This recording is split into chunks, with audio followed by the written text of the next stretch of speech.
YTPC. Uncle Butter, UB Piper, coming back at you this evening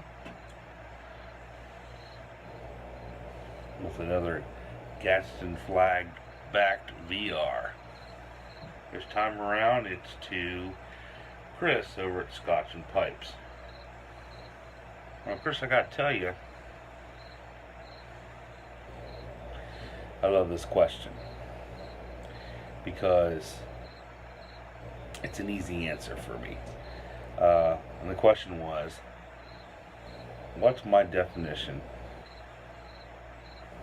of a good father?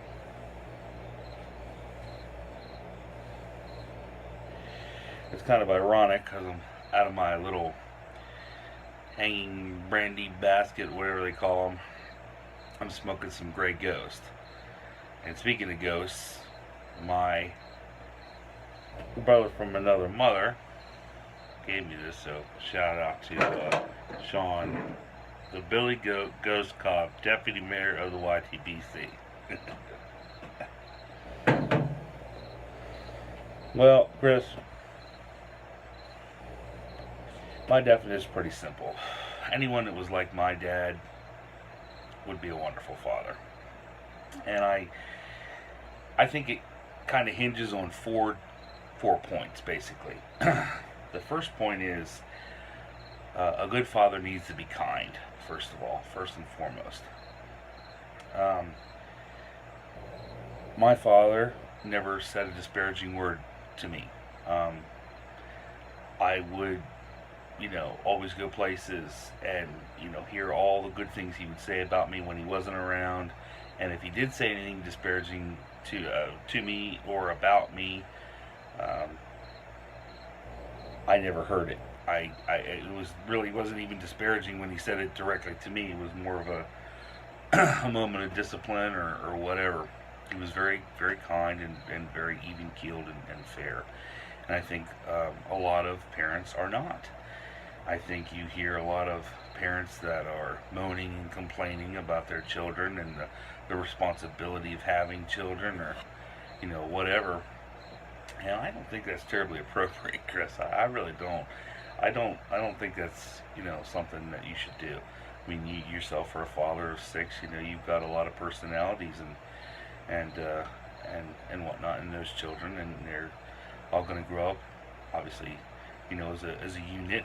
No matter where they go in the world, they'll have themselves as a unit, and it's important to be kind to them whilst they are in their formative years. I think it's important for all parents to be kind to their children. And I'm not saying not to discipline your children, and I'm not saying not to correct your children when they need corrected.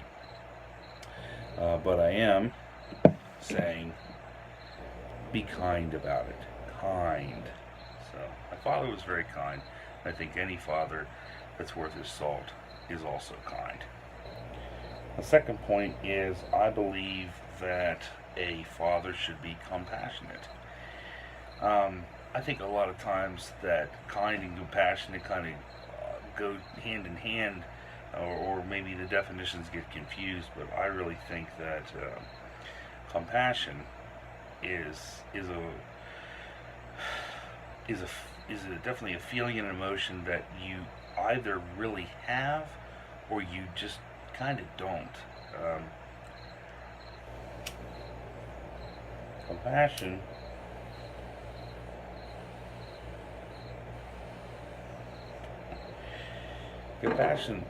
obviously leads to understanding, and if you try to understand your kids, I'm not saying become their best friend.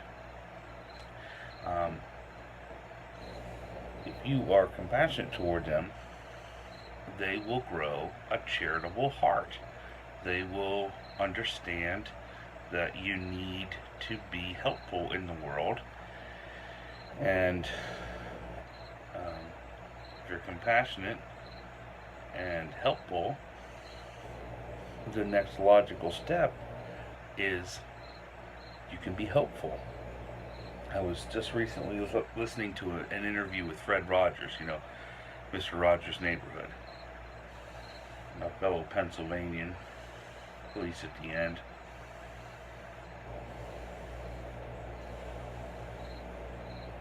and for most of his career for that matter. And he said that his mom would tell him, always look for the helpers in a situation, because if you can find people that are helpful, be it the, people in the fire service, the EMS, um, military personnel, clergy, missionaries, preachers, whatever, Boy Scouts, Civil Air Patrol, whatever, Girl Scouts. If we can find people that are trying and endeavoring to be helpful, that begets hopefulness. So hope comes from helpfulness, and helpfulness comes from compassion. Compassion that you can teach your children how to be and to show. While my father, Chris, he had that in spades. He was an extraordinarily compassionate man. We did all kinds of charity work, and to this very day, I fancy myself a pretty compassionate person. I'm told that I give chance after chance after chance to people, and even when somebody, say for instance, isn't being a good father, I still want to fight for them. I still want to fight for them to have the opportunity to do better, and instead of trying to throw them out. There's a lot of situations in my personal life with people I know very dearly, who have dealt with fathers that aren't very compassionate toward their children or very kind. So it sticks out like a sore thumb. So kind, compassionate.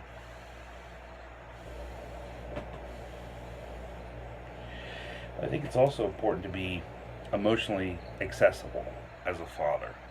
I think that's very important because,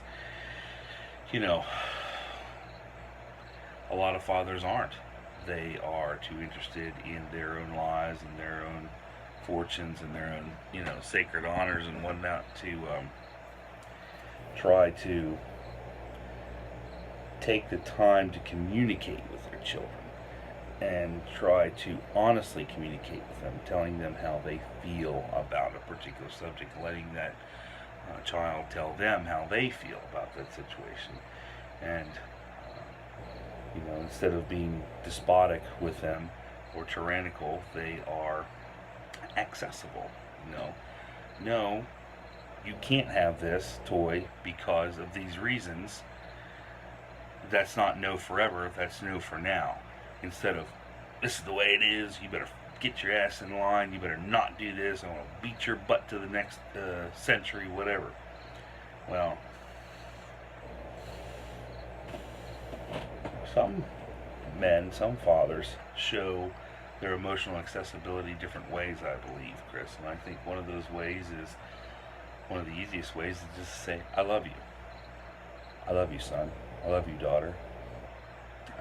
But I think there are many other ways to do that. And my father would tell me all the time that he loved me and he was proud of me, and that he hoped I had a good day today and all that. And if I couldn't help any situations today, try not to hurt him. But he also showed me that he loved me by taking care of the house, and even simple things like writing bills out, so when we go like this with the light switch, it works. We went on camping trips. He showed me that he loved me by taking time off work, by taking time out of his day to do silly things like sit and play a video game or a board game with me, or just to talk on the back porch, like I'm sitting right here, the very same back porch, in fact. So, kind, compassionate, emotionally accessible,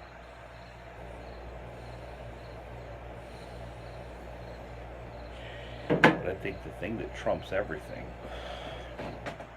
is a good father is a man who bears a good reputation. Somebody who is respected in his community as a citizen, as a husband, as a worker, as a volunteer, as a neighbor. If you have a terrible reputation as a father, Chris, you're handing that reputation to your children, whether you believe it or not, whether anyone believes it or not. When you go and you do your scout vespers at night, have I done my daily task? Can I guiltless sleep tonight? If you're the father and you know you haven't done that, you're building a reputation that your children are going to have to account for someday. If you're out sitting in the bar rooms, if you're out philandering around, you will have to account for that. Very likely yourself as a father, but certainly your children will have to account for the fact that you were not of a high and ennobling character as a man. So, less than a pocket watch or a trinket or an old vintage car or a leather jacket. Much more important, what you are handed down as a child from your father is the family name. So, somebody who is kind, somebody who is compassionate, somebody who is emotionally accessible, and somebody who is a man of a high and ennobling character and has a good reputation. I think those are important things. And speaking of men of a high and ennobling character and of a good reputation, my brother from another mother, Ghost Cobb, he is a wonderful father, and I believe that he endeavors and tries every day to improve his position as a father. He tries to be a better father every day. I know I do. I know my father did. I know Todd McCoy tries to be a better father every single day. I know, Tennessee Bull tries to be a better father every single day that there is a day. Every time the sun comes up and you open your eyes, I guess the assassins have failed. You're improving your fighting position. You're improving your ability to be a good father. And I think that's very important.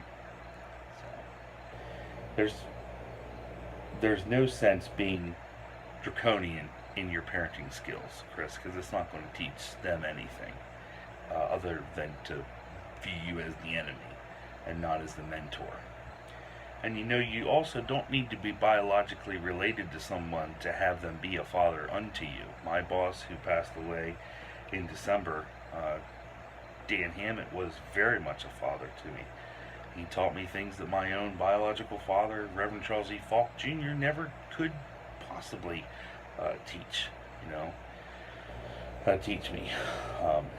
I have a few father figures. I would say that another one is a guy named Hal Barnes, and we bonded over mechanics and fixing up my Volkswagen and his, and a couple others that we had together. That was really good. And one of my scoutmasters, Paul Wilkins, he was certainly of a high and ennobling character. That was the guy that really had been there and done it all, and had the scars and the stories to prove it, and taught me kind of how to be a man, because that's what you're doing to your children. You're teaching them how to be gentlemen and ladies, and I think it's important for fathers to realize the deep and abiding responsibility that we have to provide the world with the next generation of well-adjusted, upwardly mobile, and tax-paying citizens who are willing to serve their own communities by being kind, compassionate, emotionally accessible, and of a high and ennobling character. So, that's my answer. I appreciate the opportunity to participate in this. I congratulate you on your level of subscriptions and of everything on your channel, content-wise. I enjoy it very much, and I wish you continued success. And the mantra that I pray every day, Chris, is the same mantra that my father taught me to pray every day, which is, if you can't help any situations that you're in today, try not to hurt. So, this is Uncle Butter, UB Piper, signing out.